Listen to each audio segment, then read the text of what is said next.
అందరికీ నమస్కారం. మన ఈ మధ్య నిజామాబాద్లో మేము సంక్రాంతికి వస్తున్నాం ఈవెంట్ చేయడం జరిగింది. అది నిజామాబాద్ పట్టణంలో ఫస్ట్ టైం. ఇంతకుముందు ఎప్పుడు మన దగ్గర సినిమా ఈవెంట్స్ పెద్దగా జరగవు. అప్పుడు ఒకసారి ఫిదా సక్సెస్ మీట్ ఒకటిసారి పెట్టాము. మళ్ళీ సంక్రాంతికి వస్తున్నాం చేసాం. అంటే ఆ నిజామాబాద్తో నాకున్న అనుబంధం అలాంటిది. నిజామాబాద్ జిల్లా వాసిగా అక్కడ ఈ సినిమా ఈవెంట్ చేయాలని చేయడం జరిగింది. పోతే ఆ ఈవెంట్లో నేను మన కల్చర్లో ఉండే మన దావత్ గురించి, మటను తెలగలు గురించి సంబోధించాను.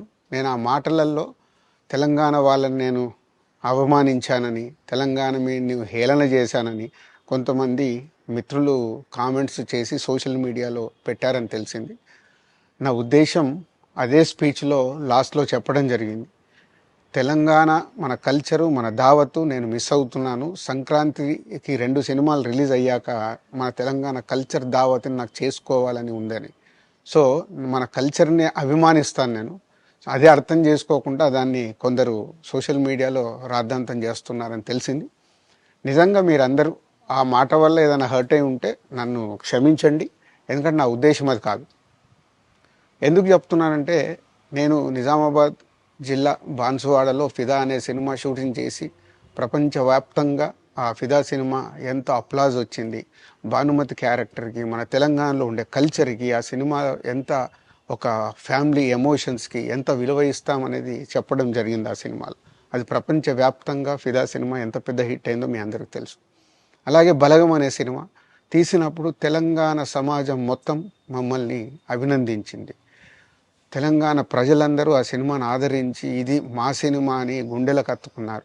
అన్ని రాజకీయ పార్టీలు ఆ సినిమాని అప్రిషియేట్ చేస్తూ మమ్మల్ని ప్రతి ఒక్క స్టేజ్ దగ్గర తీసుకెళ్ళి అభినందించారు, అన్ని రాజకీయ పార్టీలు. సో ఒక తెలంగాణ వాసిగా ఒక తెలంగాణని అభిమానించే నేను తెలంగాణని హేళన చేస్తానని ఎలా అనుకున్నారో నాకు తెలియదు. పోతే దాంట్లో ఏదైనా మీ కమ్యూనికేషన్లో తప్పుగా అర్థమైంటే నన్ను క్షమించండి. మీ మనోభావాలు ఆ కొందరు ఎవరైతే దెబ్బతిన్నాయని అనుకుంటున్నారో వాళ్ళందరికీ నా విజ్ఞప్తి, మీ మనోభావాలు దెబ్బతింటే నన్ను క్షమించండి. ఇప్పుడు నేను ఒక సినిమా ఇండస్ట్రీ ఫెటర్నీ నుంచి ఎఫ్డీసీ చైర్మన్గా అయ్యాను. సో మీ అందరికి తెలుసది. సో ఇటు సినిమా ఇండస్ట్రీకి అటు ప్రభుత్వానికి మధ్యలో ఉంటూ సినిమా ఇండస్ట్రీకి అవసరపడ్డట్టుగా నేను అన్ని సహాయ సహకారాలు చేస్తూ ఈ హైదరాబాద్లో హెల్దీ వాతావరణము, తెలుగు సినిమాకి, తెలంగాణలో అభివృద్ధి చెందాలనుకునే యువతకి అందరికీ నేను ఉపయోగపడేలాగా ఉండాలి. మొన్న అలాగే పవన్ కళ్యాణ్ గారు కూడా చెప్పారు, యూత్ చాలా ఉన్నారు, వాళ్ళందరికీ కూడా సినిమా ఇండస్ట్రీలో ఇష్టం ఉన్న వాళ్ళని అప్గ్రేడ్ చేసి చేయాలని. ఆ ప్రభుత్వంతో కూడా అక్కడ సినిమాలో కావాల్సిన అందరినీ డెవలప్ చేస్తూ వాళ్ళందరూ మళ్ళీ తెలుగు సినిమాకే, తెలంగాణలో నేర్చుకున్న, ఆంధ్రాలో నేర్చుకున్న వాళ్ళందరూ తెలుగు సినిమాకే ఉపయోగపడతారు.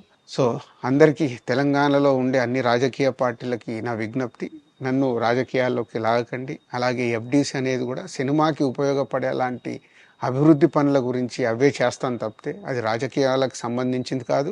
ఎఫ్డీసీ కానీ నేను కానీ సినిమాలకే ఉపయోగపడతాము. ఇది అన్ని రాజకీయ పార్టీలు అర్థం చేసుకొని ఫర్దర్గా నన్ను ఇలాంటి అవసరం లేని వీటిలోకి లాగకూడదు అని మీ అందరికీ, అన్ని రాజకీయ పార్టీలకు నా విజ్ఞప్తి.